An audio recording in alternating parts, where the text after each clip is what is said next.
Alright, so has anybody ever heard the word domain before in math? Yes, somebody quietly said yes. Does anybody know whether domain are x values or y values?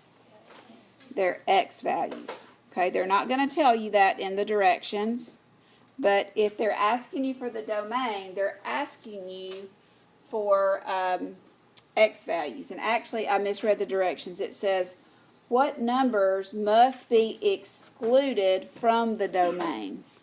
Okay, so they're asking you for excluded numbers from the domain. The next set of directions say that. So we're looking for excluded numbers, numbers that cannot be in our domain. Excluded, they can't be there. So let's look at number 2. Number 2 gives us this nice little fraction. And in the denominator of that fraction, I have a binomial that says x plus 9. Okay?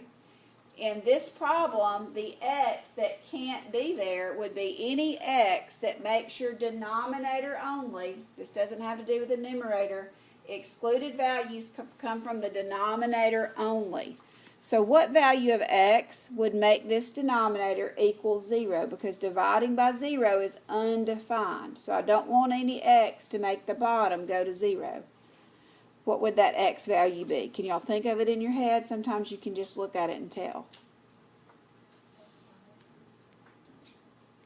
If x is -9, would you agree that if you put a -9 in for x and you added 9, you would get a 0 in the bottom? And then you would have 13 divided by 0, which is undefined. We can't graph undefined. We can't calculate undefined. So we do not want x to ever be -9. So that would be your excluded value there. Okay, you could also take what's in the denominator and you could set it equal to 0, and you could actually solve. If the problem gets a little bit harder, you can actually solve it out, and that will tell you your excluded value.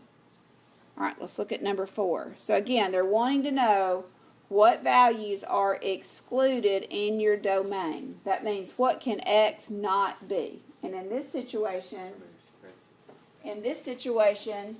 whatever makes your denominator 0 would be an excluded value. Your denominator cannot be 0. Okay? You do not want your denominator to be 0. If you want to draw yourself a picture and put a 0 in the bottom and do a big X on it, okay? We do not want the denominator to ever be 0. It's okay that the numerator, the top of your fraction is 0, but the bottom cannot ever be 0. Let's look at number 4. We're under the same directions. What are the excluded values in your domain? So again, we have x plus 7 in the top. We don't care anything about x plus 7 because it's in the numerator. The numerator can be 0. It's the denominator that cannot be 0. So in the bottom, I have x squared minus 49. This one's going to get a little bit harder. Okay? So if you can't tell what you can put in for 7, if you can't tell in your mind visually just by looking at it what you can put in for x and square it and subtract 49 that gives you a big fat 0, then you're going to take x squared minus 49. You're going to set it equal to 0. You're going to add 49 to both sides. You're going to get x squared equals 49. And then you're going to do what? Kind of like the Pythagorean theorem here. What do you do next? Take the square root of both sides because you have an x squared, and the square root of x is x, and the square root of 49 is positive and negative 7. Alright? So when you're solving for an x squared and you take the square root of both sides because you have an x squared in your problem, you always have to put positive and negative in. That's a rule. That's called the square root property. So there's 2 values that are excluded in this problem. Okay? X cannot be positive 7 and x cannot be negative 7. What happens if x is 7? What happens to the denominator if x is 7? It becomes 0. 7 squared minus 49 is a big fat 0, which is undefined, and we can't have that. So x can't be 7. If I put in a -7 times -7 is 49 also, and 49 minus 49 is 0. We can't have a 0 in the bottom, so we have 2 excluded values there. All right, questions about 4? All right, moving on to number 6. Same directions, and then we'll swap. What values of the domain must be excluded? What values of the domain must be excluded? So are we looking at that x minus 3 at all? No, we don't care about the top. The top can be 0. It's the bottom that cannot be 0. All right. So for most of us, even me, I can't figure out what to plug in for x that would make 4x squared plus 4x minus 4 go to 0. So I'm going to have to set it equal to 0. If it's not an easier one, this one's not an easy one. And look, it's a trinomial, and we just studied how to factor trinomial. So that trinomial is going to factor. Are the signs the same or different? They're different. Is this an easy trinomial or a hard trinomial? It's an easier one. So you're thinking of what multiplies to be 45 that combines to be 4. And you're really subtracting here because your signs are different.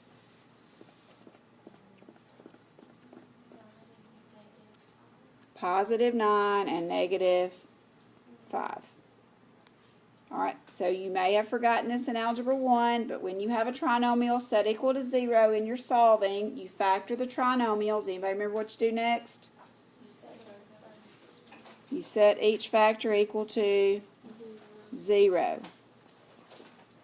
And then you solve each one of those little equations. So if x plus 9 equals 0, then x is equal to negative 9. If x minus 5 is equal to 0, then x is equal to 5. So in this problem, x cannot be a negative 9.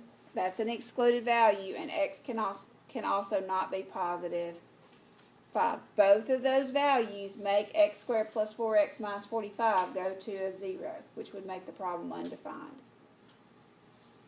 Questions about number 6?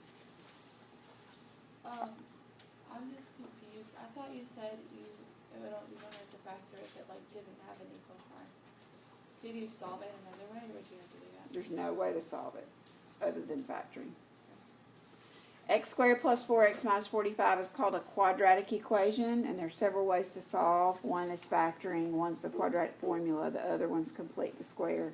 So if it has an x squared in it, you have to go by one of those. You can't just solve 3x minus 2 equals 15. Because of that x squared, that's a really good question. Because that equation has an x squared in it, your first thing that you always try is factoring, because factoring usually solves it. If it doesn't, then we have to go to quadratic formula or complete square. We'll study a whole chapter on quadratics. These aren't going to be very hard. They're going to be just as simple as this one, where it factors into 2 binomials and you set each equal to 0. But that is the only way you can solve that one. If we go back to that first example, this one is also a quadratic, but the easiest way, you could have factored this one, but most people their brain kind of goes to Pythagorean theorem, because you've done that a lot. Let me show you real quick. This one actually factors. Y'all know how x squared minus 49 factors? Somebody make my day. X what? Okay. And then you would take each one of those and set them equal to 0, and you would still get the same 2 answers. So that's a preference there. Most students probably would just move the 49 over and take the square root, but you could have factored in this one, and you would have gotten -7 and +7. So if I go back another one,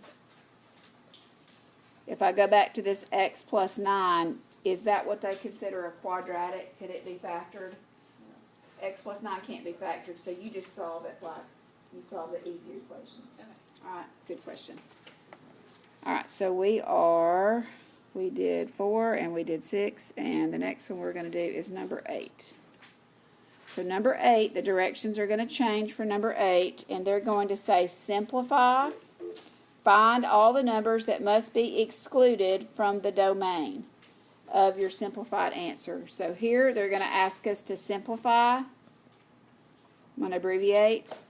and make a list of anything that is excluded from the domain. So we're going to have to simplify first. So this is where we're going to use our factoring that we've learned. So anytime we have a fraction, one way to simplify it, if it's got some x's in it, one way to simplify our fraction is to factor. Okay? Right now there's no way for you to divide the top by the bottom. Nothing cancels. I can't say what goes in the top that goes into the bottom. So one way to simplify, anytime you see a fraction that looks like this word simplify really means you're going to have to factor. And once you factor, you'll have some factors in the top that will cancel with some factors in the bottom. But you can't see what simplifies yet until you actually get everything factored. So go to the numerator. Is there a GCF in the numerator? Yes. What is it? 4. What do you get when you factor out of 4? X minus 2. Okay, so we're going to factor the top, we're going to factor the bottom, and hopefully something will cancel out. So go to your bottom. Is there a GCF between x squared minus 4x plus 4? No. Is it a binomial, trinomial, or something we can factor by grouping? It's a trinomial. Okay, so trinomials factor into two binomials. Is this an easy trinomial or a hard trinomial? It's an easy one. So I have an x and an x. Tell me about my signs. Two negatives. What multiplies to be 4 that combines to be negative 4? Negative 2 and negative 2. If you want to write that as x minus 2 squared, you can. But remember, our process here is we're trying to get some factors to cancel. So do you see I have an x minus 2 in the top? Okay, you can cancel the x minus 2 in the top with one of the x minus 2's in the bottom because we're multiplying. Everything in the top is 4 times x minus 2. In the bottom, it's x minus 2 times x minus 2. That's when you are allowed to cancel from top to bottom. So you're going to cancel out the 1x minus 2 in the top and the 1x minus 2 in the bottom, and your simplified answer will be 4 over x minus 2. So you've done half of what they wanted you to do. They wanted you to simplify the fraction. Alright, and now they want you to list any excluded values. Alright, that's what we did in the first set of directions. So excluded values are anything that makes the denominator go to 0. And you need to look at your original denominator factored. You need to look at the original denominator factored because I happen to have the same two binomials, but I could have two different binomials here.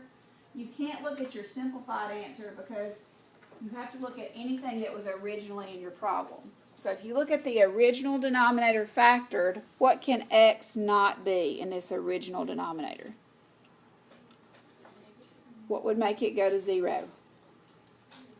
Positive 2. Can you see that one without working? If you have x minus 2, then x cannot be positive 2 because 2 minus 2 is 0. So here you would say x cannot be 2. So you have to look at the original problem? So what's going to happen is if you simplify and you only look at that one binomial that's in your final answer and you go to the back of the book and it has two excluded values, that will remind you have to go back to that original denominator. If you did the x squared minus 4x plus 4, would you get the same answer? If you did what? Like if you did that, like factored out the x squared minus 4x plus 4, would you still get 2? Because I thought when you said go back to the original problem, you meant like the way we started. But you would have to factor x squared minus 4, and it's already factored in that second step. Okay. Yeah. So yes. Okay. Let's look at number 12. So again, we're under the same directions. We're going to simplify, and then we're going to write our excluded values. So we've got a trinomial in the top, which will factor, and we have a trinomial in the bottom, which will factor. So a lot of people that don't know what they're doing in algebra, they think that those two y squareds will cancel. Okay, that's illegal. They can't cancel unless everything's being multiplied in the top and everything's being multiplied in the bottom. So you see all those plus and minuses? You can't cancel your y squareds. Alright, you can't cancel anything top and bottom unless everything is being multiplied together. So the only thing that we can do right now is we can factor to see if any of our factors will cancel. So how does the top factor? Signs the same or different? Different. So we're going to have y plus and we're going to have y minus. We're going to be looking for, since this is an easier trinomial, two things that multiply to be 5 that combine to be negative 4.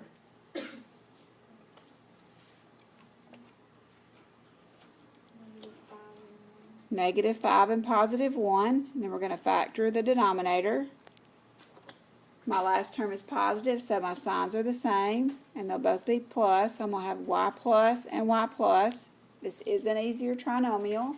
I'm looking for two things that multiply to be 4 and combine to be 5. 4 and 1 or 1 and 4, it doesn't matter. Okay? Once you have factored correctly, any questions about how I factored? Now it is legal to cancel because I have y plus 1 times y minus 5 and I have y plus 1 on the bottom times y plus 4. So it's legal to cancel the y plus 1's there. Can't cancel unless you're multiplying. And then your simplified answer would be y minus 5 divided by y plus 4. That's your simplified answer. Then you have to go back to the original factored denominator to find your excluded values. So your original factor denominator is right here. So there's two values that x cannot be. What are they? Negative 1 and negative 4. Okay? Those factors are fairly simple. So in your head, can you not see that this can't be a negative 1 because negative 1 plus 1 is 0, and 0 times whatever this is would make this go to 0, and this y cannot be a negative 4 because negative 4 plus 4 is 0, and 0 times this would make that denominator go to 0. So those are the two excluded values, negative 1 and negative 4. Alright, questions about 12? Why wouldn't you, like, find numbers that don't go into like the y squared plus 5y squared? Because that's too complicated. But, like, could you do that? Like, You what- could, but unless you have just like 2 extra hours of homework to just start plugging in numbers, you have to look at its factors to tell.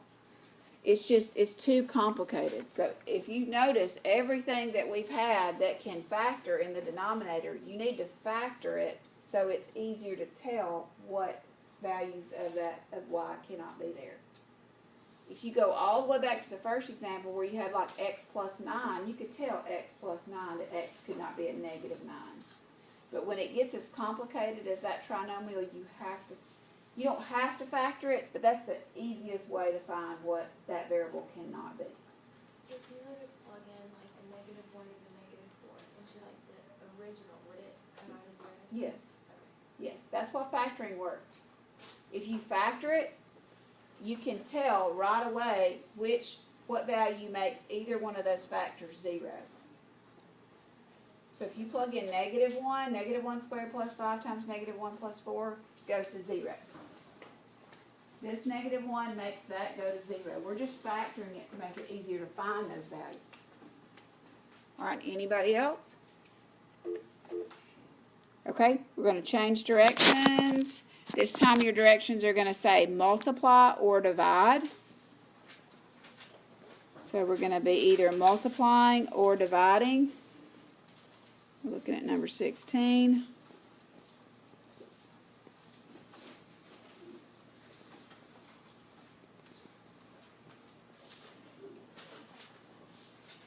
So anytime you're multiplying or dividing, you always want to factor anything that will factor before you start to multiply. Alright, just makes the problem easier. So take a look at what you have and just start in the first numerator. 6x plus 9. Will it factor in any way that we've talked about? Yes. It has a what? A GCF. What is it? 3. What do you get when you factor out of 3? X plus 3. Go to the first denominator, 3x minus 15. Will it factor in any way?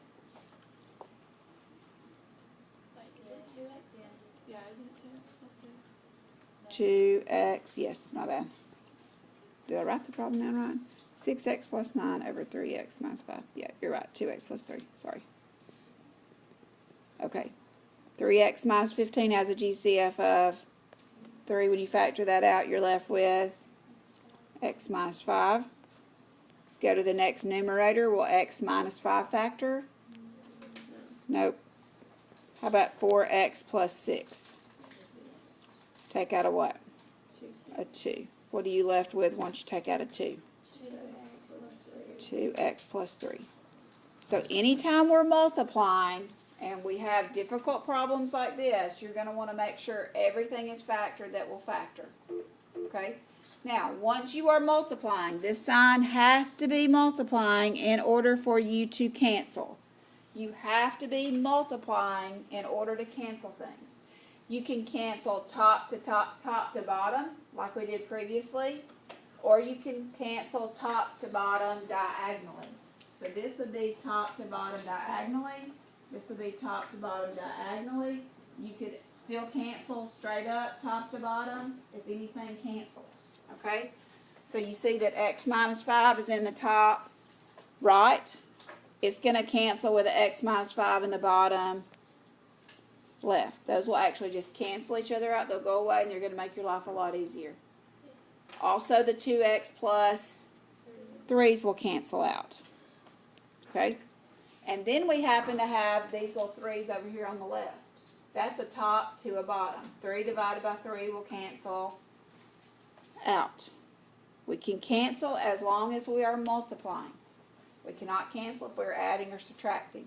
Now look at everything in the top. Everything in the top got canceled out, right? Everything up here is canceled out. So I have to put in the number 1. You can't leave the top blank. You have to put in the number 1 if everything cancels out. Did everything in the bottom cancel out? Nope. Everything canceled out except for the 2. So your simplified answer, once you multiply these two fractions together, is 1 over 2. Crazy that you had that difficult of an algebra problem to start with, and it simplified, multiplied all the way down to 1/2. And you're not trying to find the excluded number anymore? Now we have to find excluded numbers. Okay? So you're going to go back to your original factored denominators. So your original factored denominators, I'll put those in boxes. Those are your original factored denominators. You have to go back to your original problem, okay, because we simplified, but we have to go back to the beginning of the problem to find the excluded values. So look in that first red box. 3 doesn't have an x, so you're not looking at that. You're looking at x minus 5. What makes x minus 5 go to 0? A positive 5. So x cannot be positive 5. And then go to the next red box. You don't care about the 2 on the outside because it doesn't have a variable. It's going to be a 2 no matter what. And you're going to go to 2x plus 3. Now this one's a little bit harder. You might have to set 2x plus 3 equal to 0 and solve, or you might can think of it on your own. That's not a quadratic, so you'll just move the 3 over and you'll just solve it for x. 2x is going to be equal to negative 3, and x is going to be equal to negative 3/2. That one was harder to see, so you might actually have to take 2x plus 3, set it equal to 0, and solve it, and it'll tell you what x will be that makes that factor go to 0, which would make the denominators go to 0. So positive 5 and negative 3/2 would be the excluded values. Alright, now I have a few more examples, but I'm running out of time, and the only thing that I want to remind you of is you will have a few problems like number 16 that are division. So just listen to me on this. If you have a problem that is division, let's just talk about something that we know how to do. If we have 1/3 divided by 3/2. So the problem will be more complicated, like the previous example, but there'll be a division sign there. So let's talk about what we know about division. In the 4th grade, we learned to bring down the 1/3 and do what? Change division to multiplication, and then flip that second fraction over, and at that point you would factor, then it would just become a multiplication problem. So all you have to remember to do is you have to do this little step right here.